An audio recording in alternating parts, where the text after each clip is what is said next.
Hello and welcome to Outlaw Bookseller with me, Stephen E. Andrews, writer, bookseller, collector. And today I want to talk about one of the very finest books I've read in the last 25 years. I'm just going to see when it was reissued, because it's a book which came out back in the 1950s.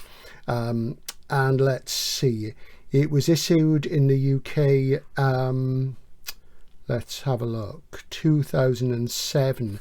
And I'm sure there probably were previous UK editions. I haven't researched it, but this is how I first came across it. And it's easily one of the best books I've read in the last 20 years. So I say it's absolutely magnificent. The writing is so good. It sort of stops you in your tracks. And for me, it's up there with one of the other best books I read in that period. And round about that time was Dina Buzzardly's The Tartar Steppe, and also a book by Tim O'Brien called The Things They Carried, which I read a few years later, which is also magnificent.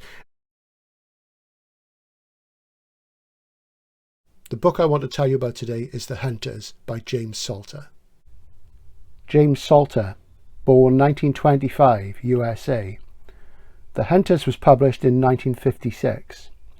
It tells the tale of Cleve Connell, who was a naturally gifted flyer. He is calmly assured, serene almost, in his mastery of the new F-86 jet fighters that are engaging in dogfights with Russian MiGs over North Korea. Cleve is quietly confident that his tour as a flight leader will allow him to become an ace, a pilot who has downed 5 enemy planes. But to become one of this elite, to win the admiration of his peers, this is the only cause that matters to him. The thought of the wider glory that comes with military heroism means nothing to Cleve. Cleve takes command of his flight, relishing the purity of experience that missions over enemy territory brings him.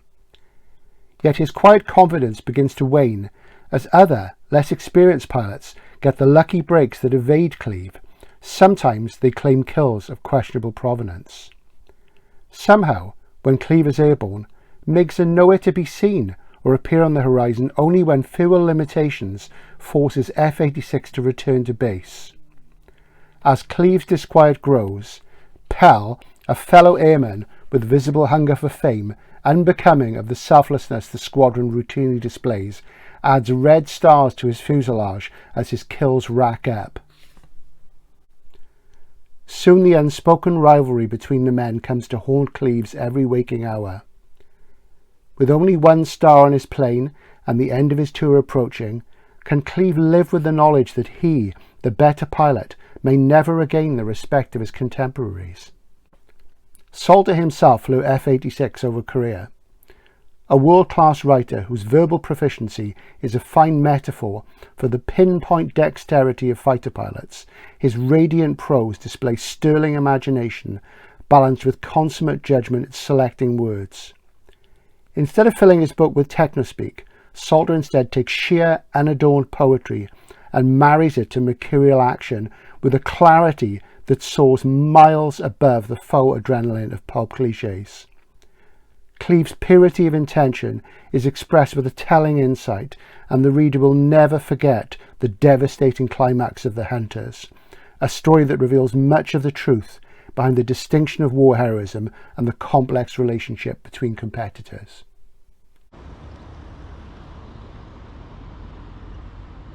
A film of The Hunters was made in 1958, and it featured Robert Mitchum as Cleve and Robert Wagner as Pell. And I have seen some of the film, and I didn't think a lot of it. I thought it was very conventional compared to the book, and it's really not worth seeing. I found it really sort of average, I have to say, so I wouldn't say seek that out. It has a lot more conventional things happening in it. There's more of a female interest, which is largely absent from the book itself. The book itself was published by Penguin Modern Classics 2007, is still in print now. It's a real cult book, and it deserves far wider appreciation than it gets. And Salter wrote, I think it's about 5 novels. I've read 3 of them. I've also read Solo Faces, which is his novel about climbing, about somebody who's obsessed with climbing. And this came out much later. I think this is a 1970s book. Yeah, 79. And this is in the same ballpark as Climbers by M. John Harrison, even though the tone and approach is sort of quite different, really. But it's also a tale of obsession, and it's very terse and clipped. And you can sort of really feel the fresh, cold, thin mountain air in this. And I really recommend this as well. It's a fantastic book.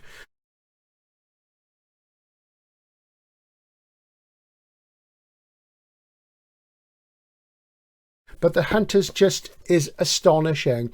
There are moments in the book where the prose is so beautiful that Salter reaches out through a sentence and he will place a word so immaculately, so consummately, as I said, and so brilliantly that it will just grab you by the throat and pull you in, and you're in that moment with Cleve or Pell or the other characters. And it's absolutely stunning. And he wrote this while he was a pilot, and when he sold the book, this is his first novel, he quit and became a novelist full time. And I really, really recommend this. You don't have to be interested in war. It's not a science fiction novel like a lot of things on this channel, but it really sums up the beauty of flight. And I did mention it in the side in my recent video about flight in SF. And this is so good. I mean, I just wish there were more books written this well.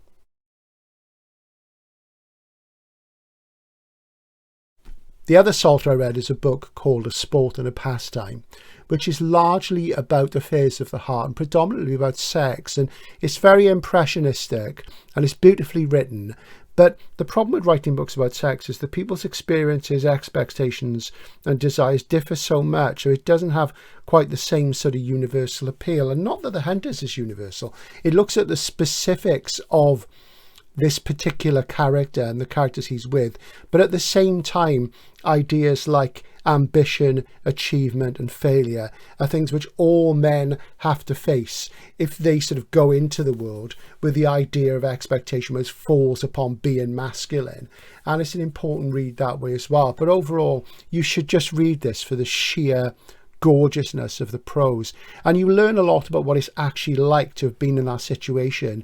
And one of the things that sort of comes up time and again is the way that the pilots are limited by the planes and having to go back because of the fuel. And you learn a lot about what it must have been like to sort of be in this conflict, which in essence is still on today. You know, the north and the south of Korea are still divided. But I would say overall, read The Hunters purely because as a work of style and character development, and above all, as I say, expectation of what a man should do and what he puts on himself. Maybe that's the harshest thing, what we put on ourselves. This is utterly impeccable and magnificent. I can't think of very few books I've read which have been this good. This is certainly in my top 5 books of the last 25 years. Utterly magnificent. If you've never read anything else by him, do read this one. Though I would give a very strong recommendation for Solo Faces as well. This is interesting because I love books about people doing things, and particularly novels. I think novels which focus on an activity are particularly powerful. And it's not the sort of, you would never get me climbing, you know, a mountain, not in that sense, and you would never get me, you know, behind in the cockpit of a plane. It just wouldn't happen. You know, I'm too much of a wuss. But I absolutely love these books, and I think they're really quite something. So if you've never come across Salter, do check him out. He was one of the most celebrated writers in America. He's always been a cult figure over here. And his work really only came back to prominence in Britain since the republication of his backlist from 2007 on. And I think all his work is in print now. And, you know, he really is a seminal modern reading experience. Hope you enjoyed that. The reading which I did while looking at the physicality of the book is from my book, 100 Must-Read Books for Men, which is still in print just about, I think. So you can always check that out as well. Lots of other things like that in there. And I look forward to covering more mainstream novels on the channel. I've stepped away from that recently. But with my reading going the way it is, at the moment I feel I'm kind of stepping slightly away from SF. There'll be more like this coming up soon. There's going to be more war novels, because I haven't read many, but the ones I've read, I've been lucky. I've generally picked amazing books, so more on that to come. Thanks for watching. I'll see you again soon. Bye for now.